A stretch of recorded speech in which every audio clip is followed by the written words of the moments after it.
we're in a recession. I mean, it's not coming. We're in it, and there's data. I never make statements like that, Brian, without supporting it. We know that. So first quarter 2022 is done, has been for a while, and the U.S. economy declined 1.6%. That number's in the books. Where the second quarter is done.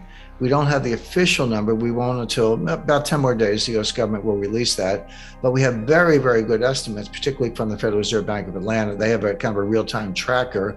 And as of today, they're saying second quarter down 1.6%. So the standard definition of a recession is 2 consecutive quarters of declining GDP.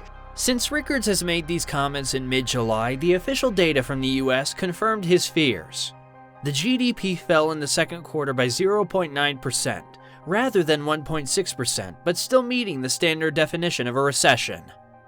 Indeed, some of the biggest names in finance have lately sounded the alarm of an imminent recession and even total collapse in key parts of the global economy. Already, key economies around the world are entering a downturn. In the heart of Europe, Germany, for example, is hit by a perfect storm. The ZEW Institute's gauge of investor expectations about Europe's largest economy has sunk to its lowest level since 2011, dropping from -53.8 to -55.3. Fears of the impact of Russia's conflict in Ukraine on energy markets and, in turn, on Germany's economy has led capital allocators to turn bearish on the outlook for what was too long ago one of the strongest economies in Europe.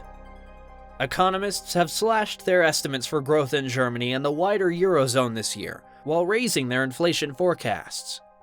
The European Energy Exchange reported that the benchmark European price for energy rose to a record €502 per megawatt hour, about 6 times than what it was a year ago. Such a spike in energy costs didn't just impact Germany, but the entire European bloc. Eurostat, the European Commission Statistics Bureau, recently reported that the Eurozone's trade deficit in June 2022 was about €24.6 billion, compared to a surplus of circa €17 billion last year.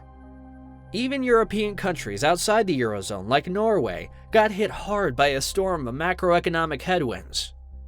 Norway's sovereign wealth fund, the world's largest, made a loss of 1.68 trillion Norwegian crowns, 174 billion, in the first half of 2022. The main cause for this huge loss was the sell-off across assets, like stocks and bonds, on fears of a global recession. Chief Executive Nikolai Tangent of Norges Bank Investment Management, which operates the fund, made a statement which summarized the main concerns of investors and economists from around the world. The market has been characterized by rising interest rates, high inflation, and war in Europe. The UK too has heightened fears of a widespread recession, as its inflation rate just passed 10%, the highest in 40 years, according to statistics from the Office of National Statistics, or ONS. This spike in inflation was captured by the CPI, the Consumer Price Inflation Index, that shows how much more the consumers have to pay on goods and services. The more the prices go up, the more the pressure for wages goes up. The more business costs go up and the more prices increase in an attempt to be passed on to consumers, and the cycle repeats itself until the central bank steps in, raises interest rates, takes money out of the system, cools down prices, and provokes an economic slowdown, if not an ugly recession. The Bank of England has already increased interest rates, and it is likely to do so again, given that the UK has the highest inflation rate out of the G7 economies, which include Japan, US, Canada, Germany, Italy, and France, all of which have seen their inflation rates jump, even Japan.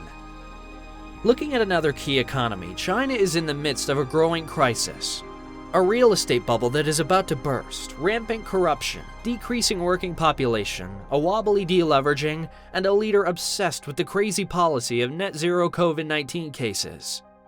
In light of all these headwinds, John Authors for Bloomberg recently wrote that, against all expectation, not a single economist polled by Bloomberg had predicted it, the People's Bank of China has cut interest rates. The ease was only by 10 basis points to the bank's one-year lending rate, but it was still in the exact opposite direction to the monetary route being taken in the West and in the rest of the emerging markets. And the PBOC would assuredly not have done this unless it felt compelled, which implies that the central bankers believe the Chinese economy is in a worse state than it appears. The Washington Post echoed this perspective, writing that the recovery is tapering off amid an array of economic challenges, including continuing fallout from the nation's zero-COVID policy and real estate crisis. Europe is heading towards recession. China is too. America is looking slightly better, but it has plenty of problems to worry about, including inflationary forces that have pushed the Federal Reserve on a hawkish path of tightening monetary policy, strengthening the US dollar, as shown by the increase in the DXY index, and thus threatening the stability of global financial markets and of emerging markets. Elite broker Charles Schwab expects the steady rally of the US dollar throughout this year to continue into the next. This does not bode well for the world economy, as the US dollar remains the de facto reserve currency of the world, and the unit of account in which the most important commodities, like oil, are traded. A stronger US dollar means that doing business in the world's most important currency has become more expensive, and is bound to be even more so. Therefore, the global economy faces a number of headwinds that will plunge it into a painful recession. Europe is dealing with surging inflation and a war on its eastern front. China is in the midst of a massive crisis that appears to bring the Asian economy to its knees any day now. And America barely beacons amid an increase in the cost of living and ongoing political chaos. Moreover, in a recent interview, Rickards drew attention to the hidden threat to America's economic stability, its immense level of debt. There's something behind it that is being taken for granted, which is creditworthiness. Yeah, we don't have to pay off the national debt. We don't, but we have to roll it over. That's the thing. And is your continued access to the market, if you take that for granted, you're probably eroding your credit standing. And there was a reason we used to lower the debt. This goes back to David Hume, among others. And it was in case you had to issue debt to fight a war. You know, and the history of U.S. debt is it's not a straight line from 0 to 30 trillion. It goes like this. It goes up and down. You know, adjusted for inflation, that's even more extreme. But the point being, you would pay down your debt in times of peace so that you could borrow money in times of war. As we pointed out in previous videos, Ray Dalio thinks we are in the middle of an economic war between the West and China. And yet we are still in times of peace, and still the US debt is not being paid off. A stronger US dollar is adding more pain to the interest on the trillions and trillions of US debt, to the point that parts of equity markets and of fixed income markets are already pricing an economic downturn. Investment bank UBS in mid-August highlighted that plenty of the stocks in the FTSE 350, an index that ought to represent a diverse range of UK companies, are quality but are trading on recession discount, meaning that equity investors already price in the likelihood of the UK falling into a recession.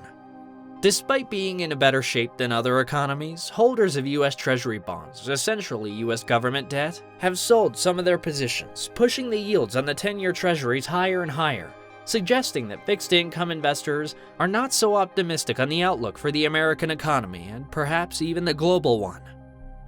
What do you think the future of the world's economy will look like?